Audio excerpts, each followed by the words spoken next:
Hello, everybody. So, welcome to number, 274. How cool is that? We've been doing this a long time. And yeah, lots of questions answered over the years.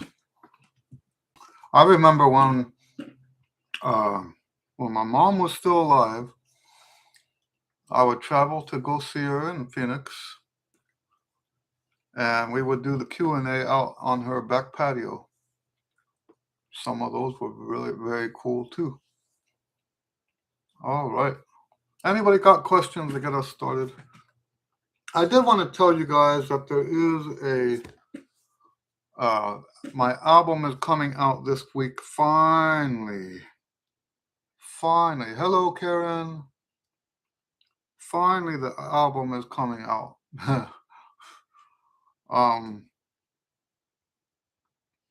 It's called Trumpet Meditations, and it's coming out on Thursday. It's all improvisation. Imagine that, 16 tracks. Imagine a whole album of just trumpet by itself. No, not a trumpet quartet, trumpet duet, nothing like that. Just trumpet by itself. I really think that without using overly self-flattering terminology, I'm not trying to flatter myself, but I do think I see that album as a work of art. I don't mean that in a congratulatory sense. It actually is artistic in the way it comes together. Sean has a question for us. Hello, Sean. Can you explain why it's not important to sound good while playing the chops books or routine? Okay, so I tell people that that's the hardest thing I have to teach, because what you're saying there is not accurate. Okay? Well, not 100% accurate. We always want to strive to play our best. And maybe we can look at it in terms of time.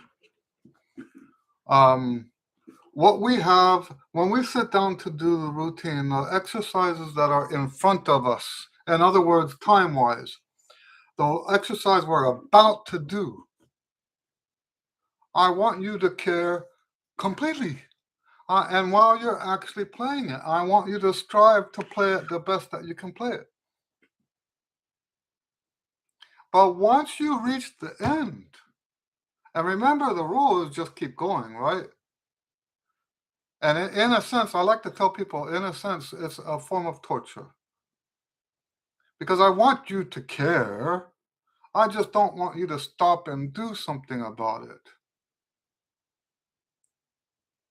So, and I tell people this is the hardest thing I have to teach because of this, right?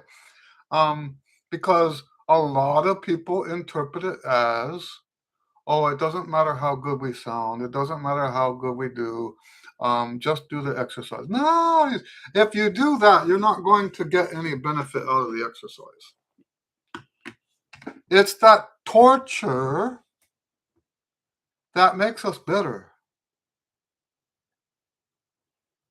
Okay, what do I mean by torture? It's if you care about how good it sounds and it's not hitting the mark, that should be torturous. It should bother us. Now, I don't recommend having an emotional reaction. None of what I'm talking about is emotional. It's entirely intellectual. So you're playing it terrible. Don't stomp your feet. Don't grunt. Don't have a temper tantrum. Okay. If it sounds terrible, keep going. Acknowledge that it sounds terrible. Intellectually acknowledge that it sounds terrible. And just keep going. Like I said, this is the hardest thing I have to teach. It's the hardest thing I teach because I'm asking you to be almost like Dr. Jekyll and Mr. Hyde. When the exercise is over, it's over. Don't go back and fix it. It's a one chance deal. Okay, so I hope that clarifies what I'm talking about. It took me the longest time to articulate that. And so when people say, what do you mean by it doesn't matter how good you play or how good you sound or anything like that? That's my fault because the way I used to say this stuff didn't make a lot of sense in terms of, but it's you have to see that the stuff I'm talking about, that's kind of hard to explain. Isn't life much easier when we say go that way? And it's like clear, single-minded instructions. And what I'm sharing here is more of a double mind. But it's contextual, right? When you're actually playing,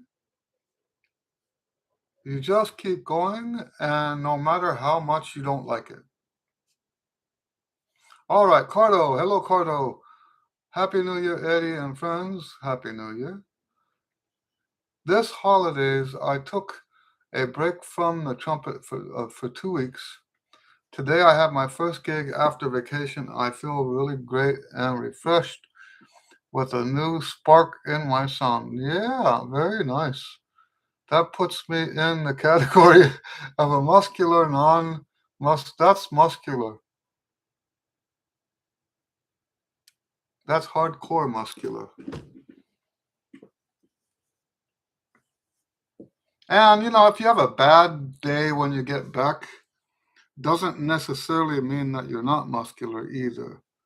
Um, you have to dig into it deeper into the details. Um, Sean says, Cardo puts a He-Man bicep on us. Anyway, um, Sean says the more you do the exercises, the better you get at them. Not necessarily. Not necessarily. There are ways to practice that it doesn't come out that way.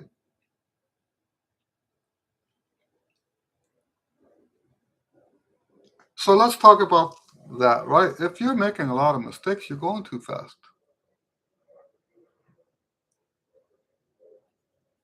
And that should be the routine is set up in a way that you can adjust that instantly while you're playing the exercise.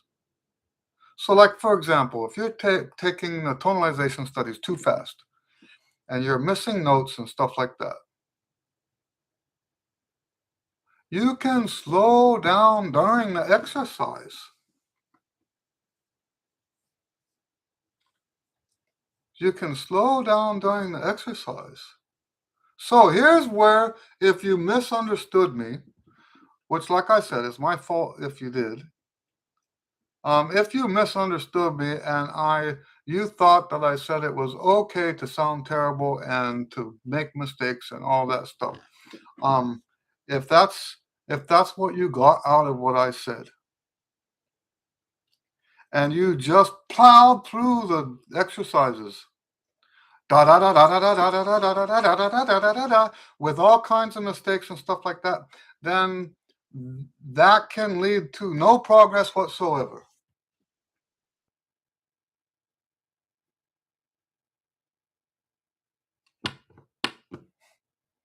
That can lead to no progress at all. And it comes down to being aware of what you're doing while you're doing it, doing your best while you're playing, And if that means slowing down in the middle of the exercise, slow down in the middle of the exercise.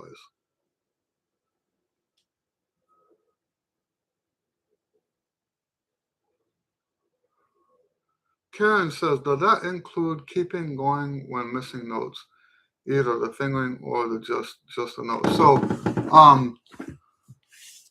the tonalization studies are different from the rest of it. Okay. Yes, we're supposed to keep going. Even when we're working backwards, we should just keep going. It's just that when we make the difference is in working backwards. If you make that kind of mistake, it doesn't count towards your 10 times. You still need to not stop. So let's say you make a huge, terrible mistake in the section you're practicing. Finish it up. Don't stop and redo it again. Finish it up. But now go back and do something about it. That's for the working backwards. When you're learning a piece of music, yes, absolutely, you want to fix stuff that's not right.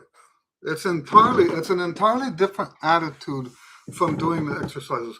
Now let's talk about the difference between the tonalization studies and the rest of the routine. The rest of the for all the other studies in the routine, wrong notes, correct notes, bad sound, I want you to keep going.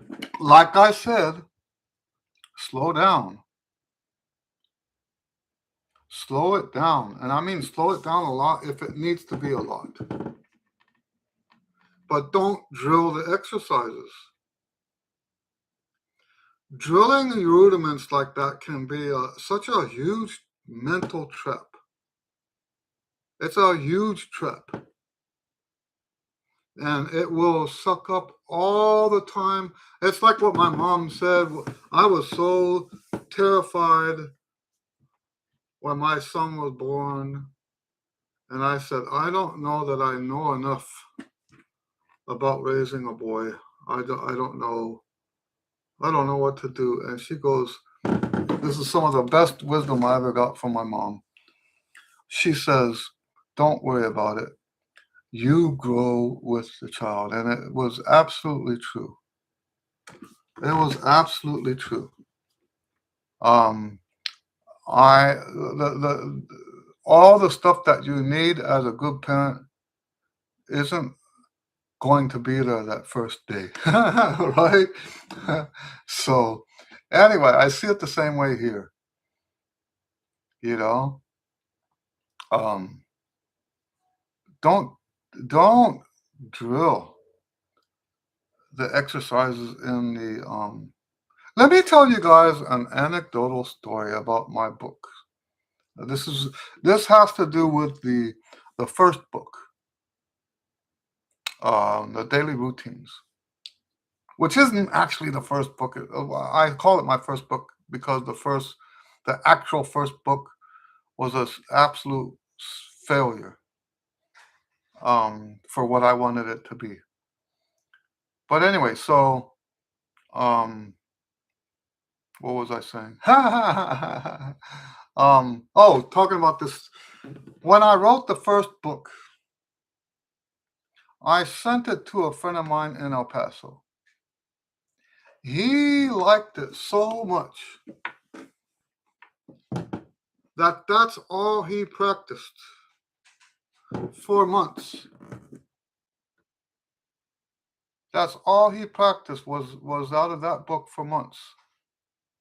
And I never told him to do that. I wouldn't have done that. I'm the one that wrote the thing, and I don't even do that.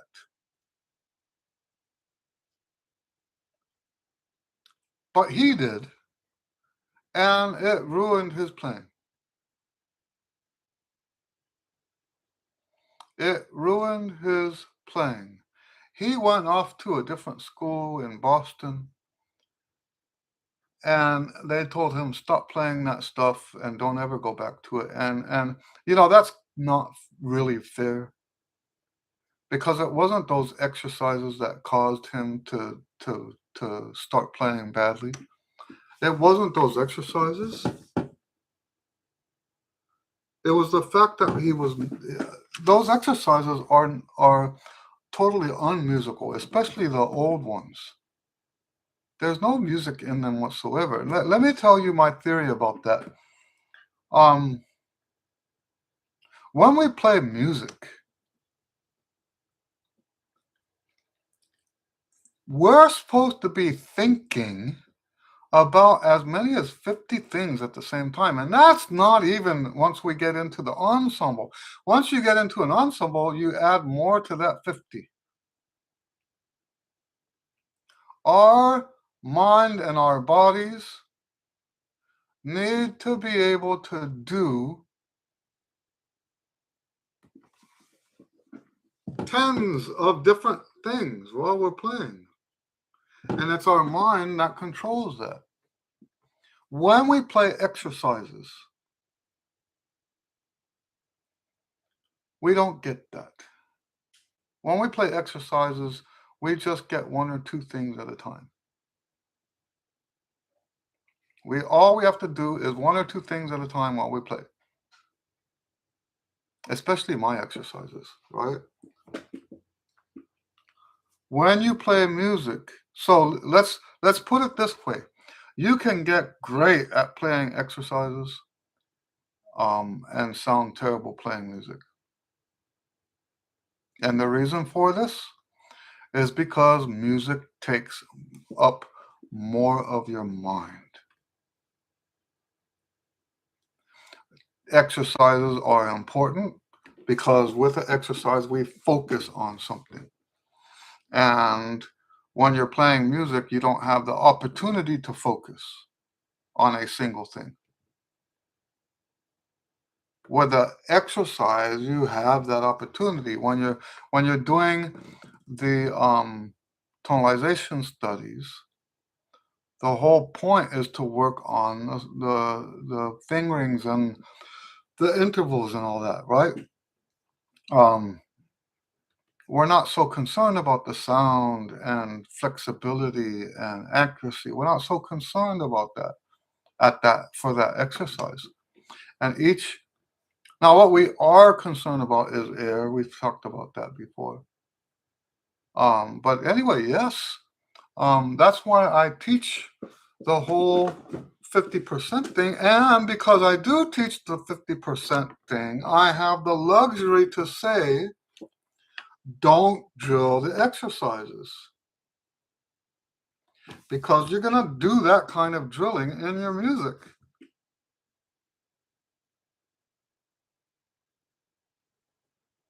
I hope that makes sense. Hello, Jeffrey. Nice to see you. Whew. Any other questions?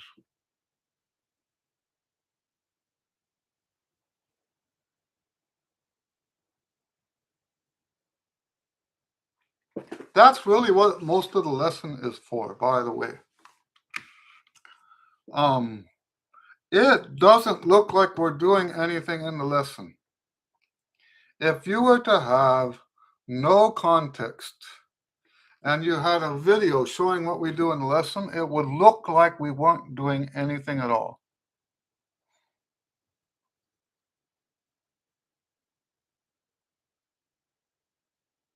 But what we're doing is learning how to do the right, the drilling in the right place, not drilling in the wrong place, and other stuff of that nature, stuff that makes you a better practicer. And by being better at practicing, you have now far, far more potential to be a better player. You know that my lessons are atypical, right?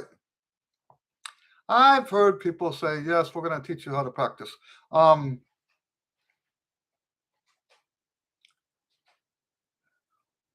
I don't know. I think what they mean is we're going to teach you what to practice, not how. It really is. Um, and most teachers don't even tell you, I'm going to teach you how to practice. Most teachers expect you to already know how to do that.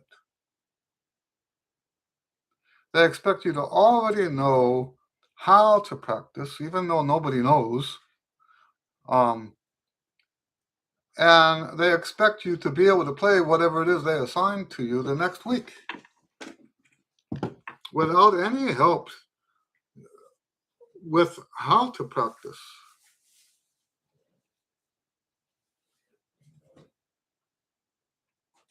If you do a Google search for practice techniques, now I've only done practice techniques. I haven't done how to practice. That just popped into my mind now. If you do a Google search for practice techniques, the first dozen or so pages, maybe even 50 pages, don't have a single practice technique on them.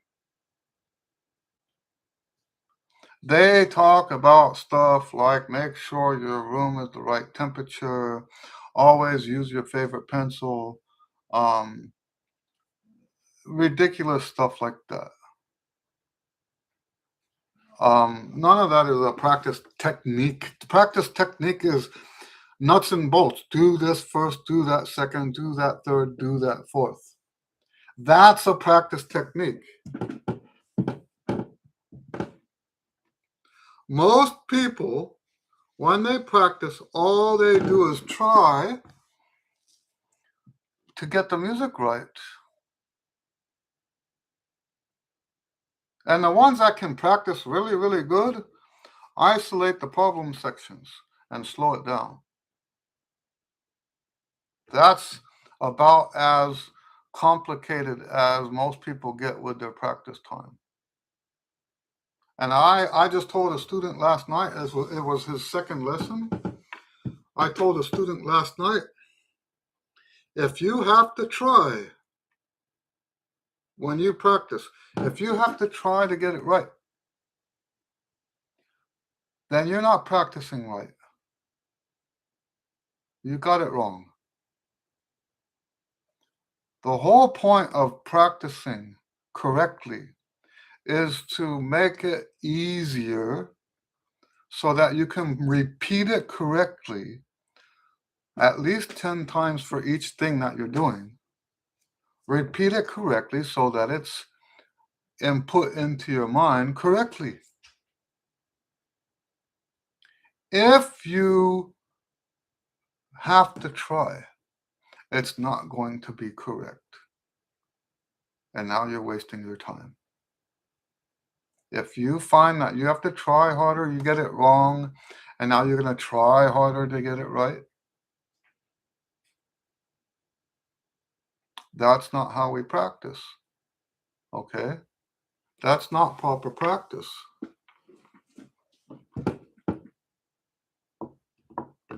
Are there any questions about that specifically? And like I said, that's what we do in the lesson because it's not straightforward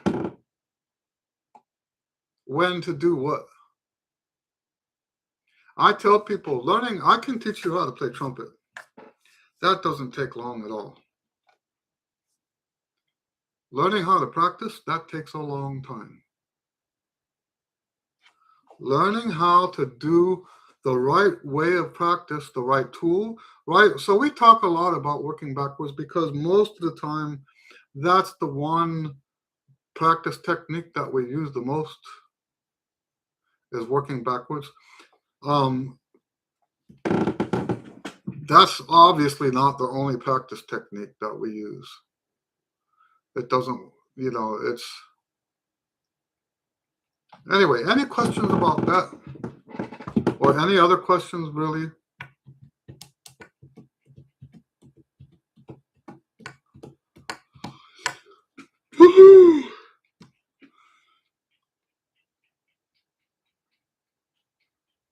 Did I mention my album? I think you guys are going to like the album when it comes out. You guys, some of you have asked, not all of you, but some of you have asked, what can you do to help me? And I'm a little uncomfortable answering that kind of question. But you can really help me by listening to the album. um, and I really think so. Let me tell you guys a little bit about the album. It's all improvisation. Okay, it's all improvisation. I sit and you know I haven't said this, but it's basically improvisations that I remastered. They're not current. They're the old improvisations. The difference between this, like I said, they're remastered, so they sound a little better than the ones that are online. And I put it in a musical order so that when you listen to it, I've listened to it in this order a few times just to make sure that the order was right. Right?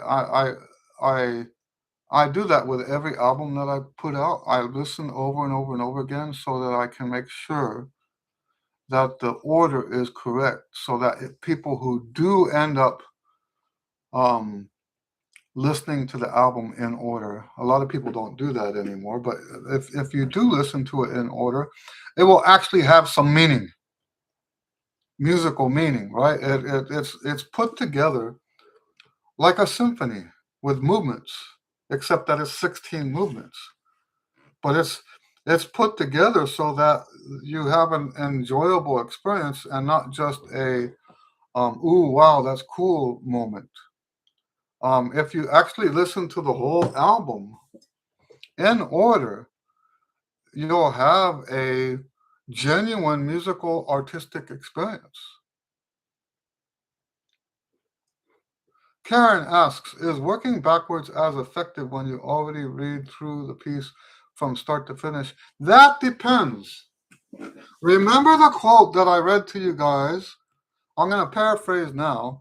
The author of the book was taking a lesson from Maurice Andre during the time when Maurice Andre was um, considered the best of the best of the best in the whole world of classical music.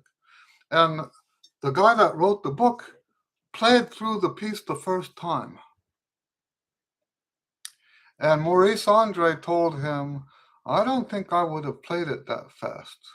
And the reason why was because he says he doesn't have time to fix mistakes.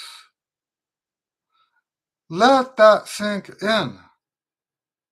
The best trumpet player in the world would not practice something fast the first time because with his busy schedule, he doesn't have time to fix mistakes. So, if you read through it once and make a bunch of mistakes, it will cause your working backwards to become less effective. And what you end up having to do is spend more time on those mistakes than what you normally should have. And you know what? This is just human nature. This is human nature. This is just the way the mind works. So, yes, it is possible that when you sight read it the first time, a lot of times with my students, I don't even let them sight read the first time. If I know that the piece is just a little bit out of their current skill level, there's no reason to sight read it. Better yet, better than sight reading it is to find a recording if you can find one. Um, I would much prefer my students learn how it sounds first and then do the working backwards. Hello, Raimo. Nice to see you.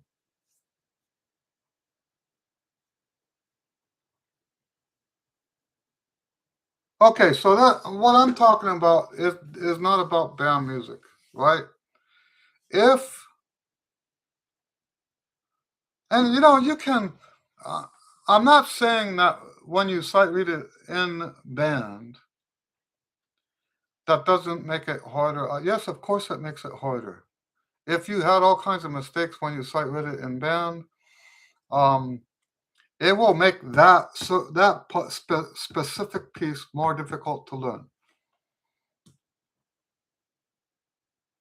However, there are benefits to sight reading music and making all the mistakes you got to make if you're not going to play it as a piece that you're going to work up. So, like when we practice sight reading, there's going to be mistakes in the sight reading, of course. So, when you choose music to sight read, it shouldn't be music you're going to work on. Now, you can't do anything about that in band. Okay, so I'm not suggesting that you shouldn't sight read when the band director puts the music out. I'm not suggesting that. Some things are beyond our control. It's not ideal. I think the way the band director should do it, they should have a huge library, and sight read music that they don't have any intention of performing. If I was a band director, that's how I would do it. Because I believe in sight reading. What's normal in band is that you sight read stuff the first time before you learn it, but also you sight read stuff to see if you want to, you know, if the band director wants to work on that. And I understand that's how it's done. If I was a band director, and by the way, maybe that's why I'm not a band director, because you have to get a degree for that. And I don't do stuff just because of dogma. And I probably never would have graduated. I probably never would have. I didn't graduate anyway with a performance degree. Hello, Kevin. He says that he just realized it's Friday. Um, yeah, so I believe in spending time sight reading. Why do I have dozens and dozens and dozens of A2 books for sight reading? Sight reading A2s it's not the best thing you can do because there's nothing to keep you from stopping, right? Whereas if you're playing a duet or playing with tracks, if you stop, the music keeps going. But um, there's a lot of great uh, sight reading to be had in A2 books, especially if those A2 books are just a tiny bit beneath your skill level. That's what we want. So, like, if you've never sight read, let's say you're like at Karen's level, right, where the Getchell book is way too easy for her. If that's the level you're at, and you've never sight read through the Getchell book, get the Getchell book and sight read through it.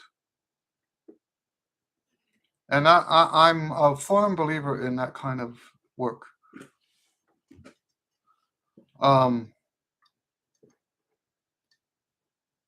also, um, I have a whole play along section on my website. That's a great sight reading tool. And it's what's nice about it is it's music you'll never play in public. Well, most of it, um, unless you have an ensemble like that, like Seppo has. Um, Seppo gave me some great news. earlier this week, and I'm excited. I won't tell you guys unless he tells me because I don't know.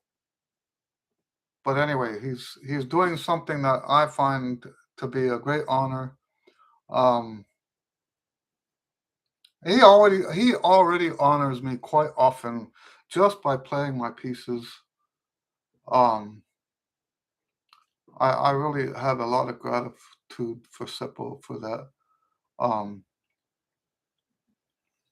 but yes, he's going to take it up another step, and, I'm very happy to hear what his plans are. Um, any other questions?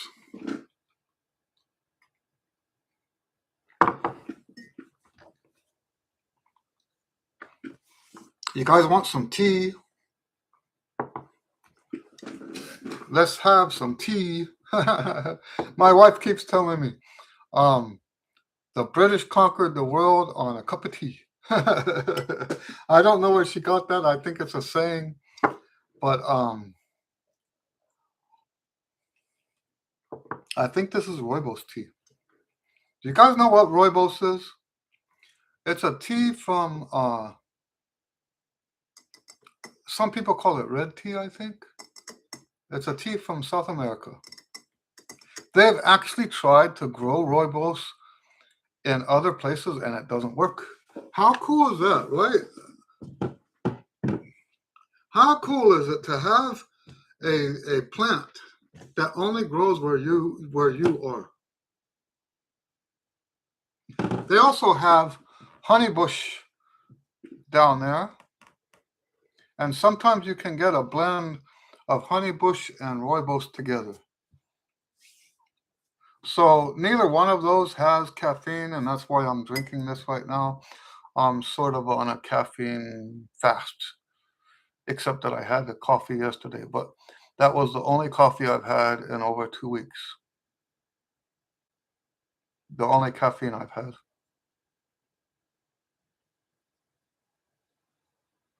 I actually first got off of it because I was going to get a PET scan, and then I just decided to stay off of the caffeine for a while.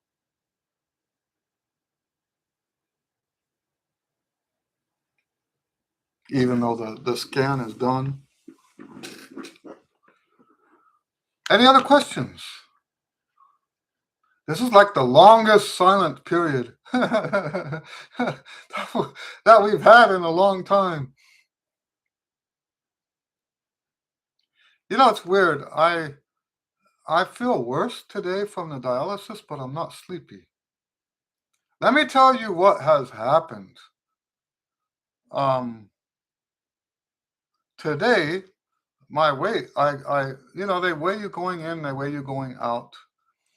Um, my weight going in today was 2 kilos lower than when I went in on Wednesday. And they still took out 3 kilos of fluid. And if I'm already that low and then they take out 3, technically that's taking out 5 kilos. Think about that, right? That's 2.5 2-liter bottles of fluid out of my body. Kevin has asked, has lack of caffeine made a difference? Let me show you what I have on my desk. I have a question.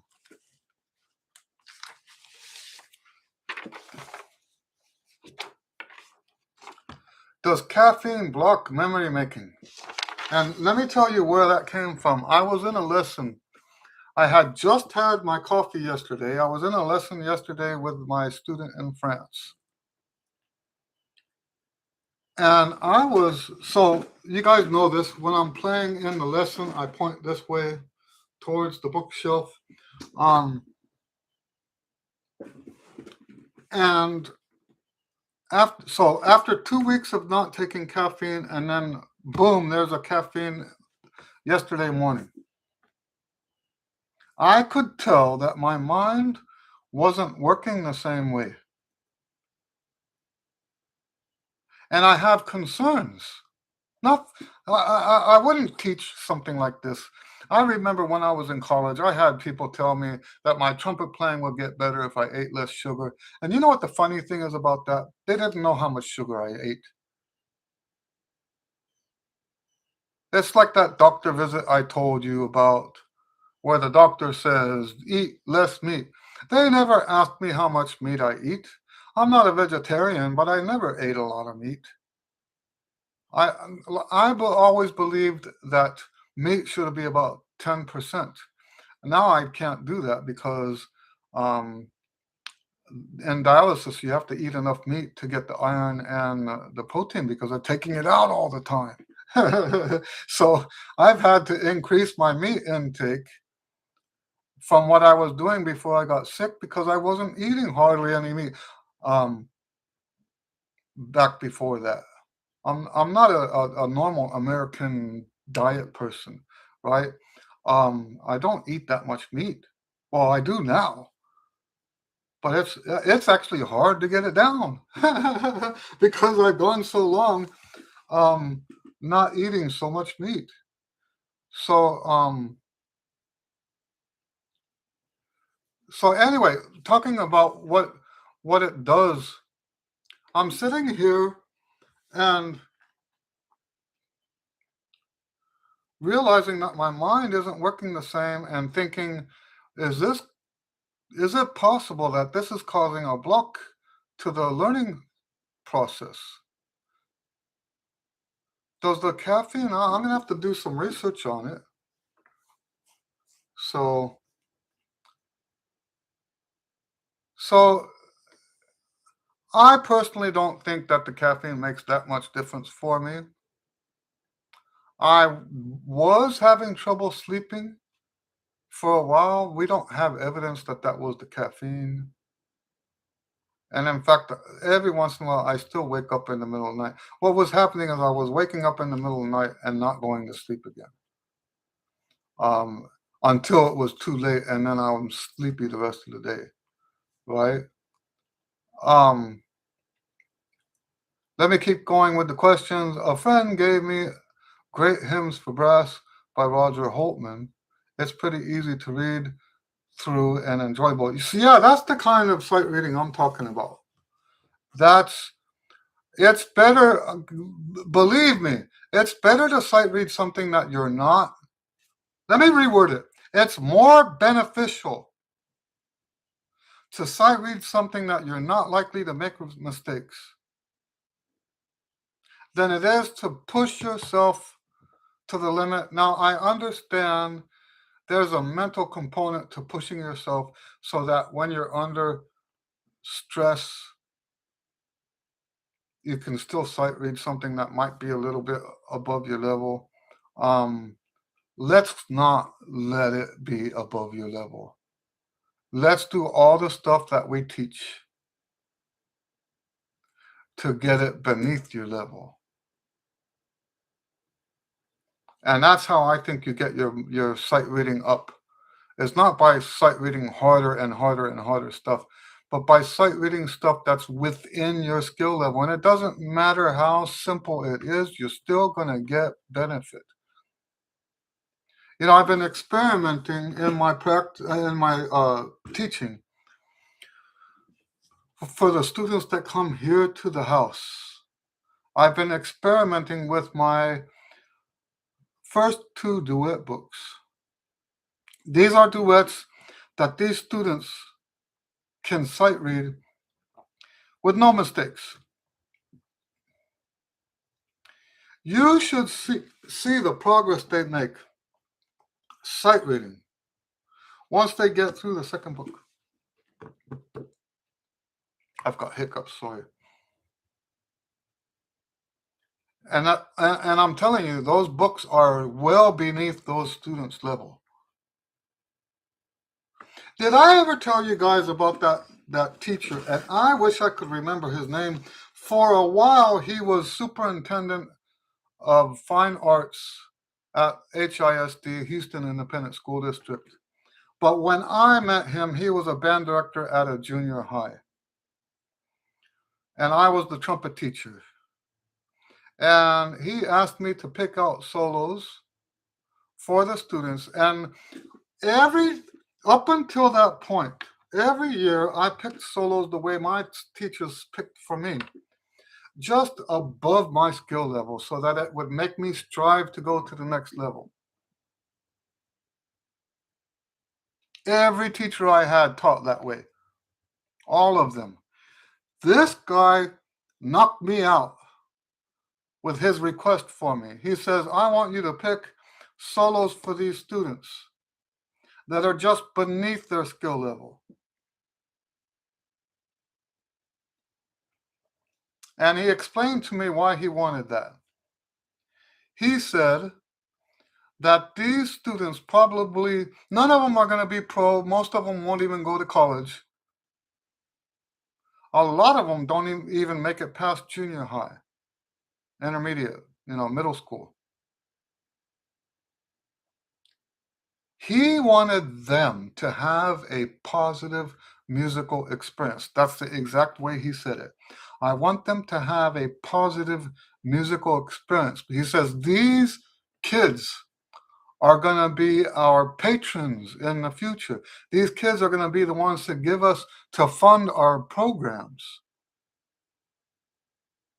But if they go through a nightmarish scenario because the song was too hard for them, that's not as likely to happen. And so I understand his reasoning, and I did what he said, and I have done it that way ever since, mostly, except for when the band directors got in the way or whatever, or the students had a huge appetite. I did have a student one time that he finished solo contest in February, and it was like a class 2 or 3 solo. And he says, next year I want to do the Carnival of Venice. And I said, you're not good enough to play the Carnival of Venice yet. If you want to play the Carnival of Venice next year, you're going to have to start now. And we did. We started the Carnival of Venice the next week. And he diligently did everything I told him to do. And the next year he got a one, I don't know what other states call it, right? He got a first division. In other words, he nailed it. He nailed it. But normally we don't do it like that anymore in my studio. Normally. Now, don't get me wrong. Sometimes I miscalculate, and the piece will end up being too hard. That happens on rare occasions. But yes, when we work on,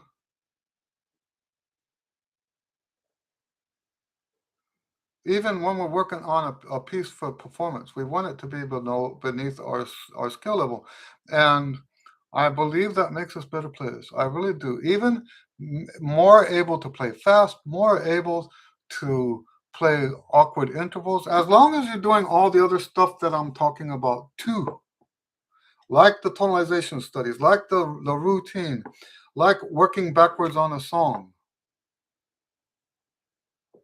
If you're doing all those things, then sight reading easy music is going to be beneficial to you in ways that you can't imagine. So Raimo asks, he says, I am surprised, are kilograms used in Texas as weight measures? So, not socially. Anything that's related to science, we typically do kilograms, well, all the metric stuff. So, yes, when we weigh, and the dialysis machines and all that stuff, it's all in kilograms and kiloliters and, oh, no, not kiloliters, liters. killer leaders.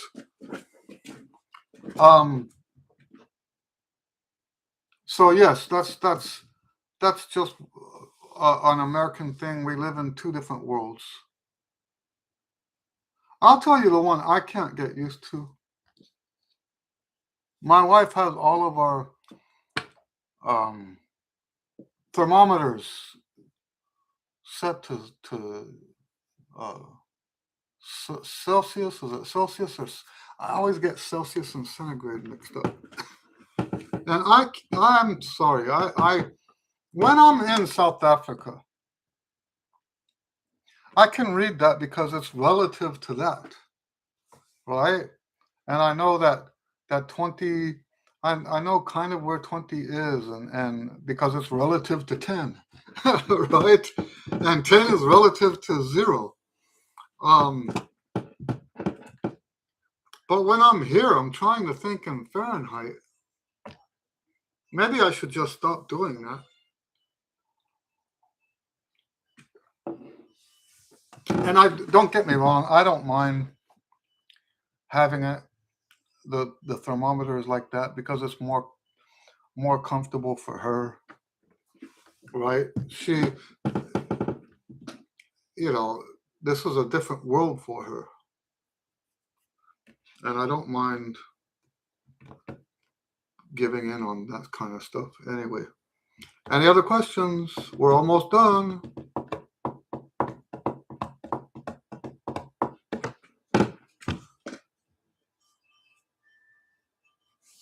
Any other questions?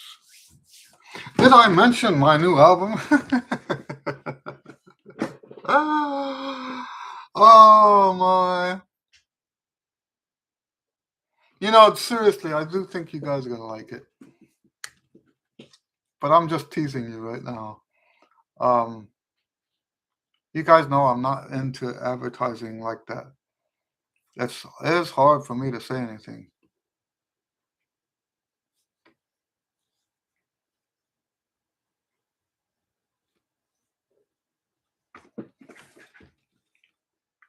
Let me show you guys the album artwork. So when it comes out on Thursday next week, Karen asked, how can we listen to it? When it comes out, I will put notices up. Let me find the cover so you know what to look for. I will put notices up, and those notices will lead to a page on my website that has all the links on it so that you can go wherever you get your music. You can listen to it on YouTube.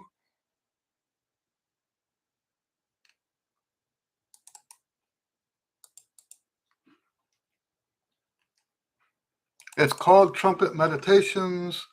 I'm going to share screen and show you what it looks like.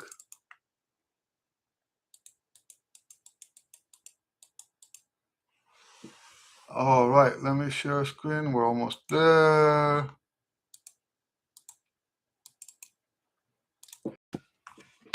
This is the artwork. That's what you want to be looking for on Thursday when it's released. By the way, I have the MP3 version on my website. It will be released. The MP3 version will be released Thursday morning at 7 o'clock. So if you want to support, quote unquote, support me, that's probably, in terms of this album release, that's probably the best way to do it because I get all of that money. If you listen to it on Spotify and you listen to all the tracks, I will make about 1 penny. Right? Now, that's not necessarily a bad thing because if more people listen to it, the algorithms will suggest it more often. So that's not a bad thing.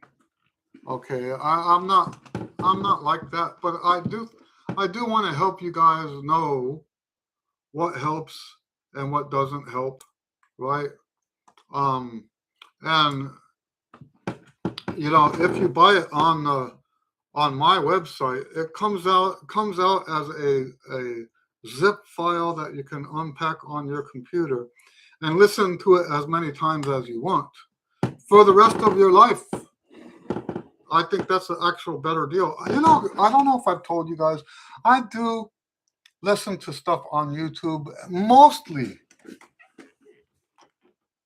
when someone sends me a link. And it's extremely rare. Like, for example, Raimo is here with us today. Raimo sends me links, and I listen to every single one of them. Seppo sends me links. Those are our two Finnish friends. I listen to all of them when I can. Students send me links. I listen to all of it. So I do that. But let me tell you this: if it's something I want, like I'm about to buy um, on Amazon all of the French suites by J.S. Bach because I bought the book.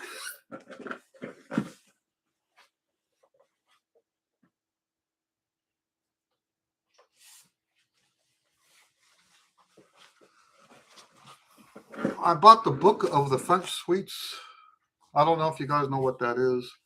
It's kind of like the recording I'm buying is piano, not harpsichord. It was originally written for harpsichord. Um, but I'm gonna buy the MP3s. I would rather do that than to stream. One, because it's more convenient for me. I like having it on my computer. But second, um, I want them to get their money. I actually do that. I will buy people's albums just so they get the money that they deserve to have. Um, so anyway, yes, I'll send links so that you go to the page and the page will have all of the links inside that there's two places now besides my website where you can buy MP3s. And then there's a long list of streaming services where you can listen to it there. And all of that stuff will be on my that page. Now, I can't write the links out until they give me. Oh, maybe I can. I just had an idea. I'll try to make those links there as early as possible.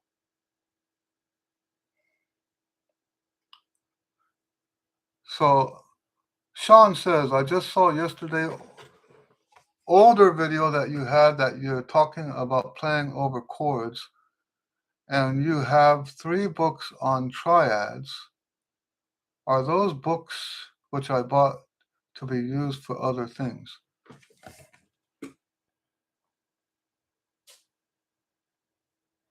No, so it's the same thing as what I was talking about in that video.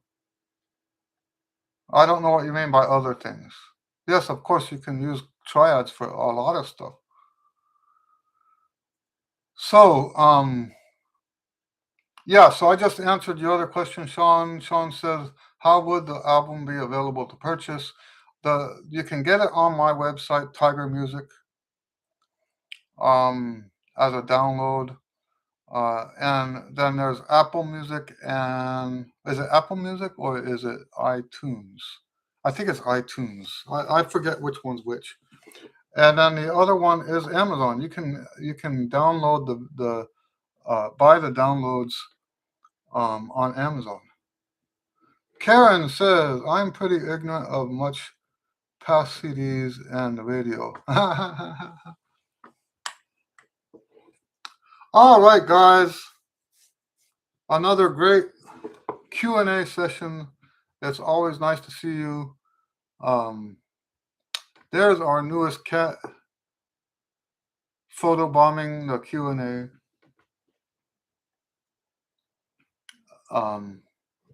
We call her Jackie because she's got that wobble thing.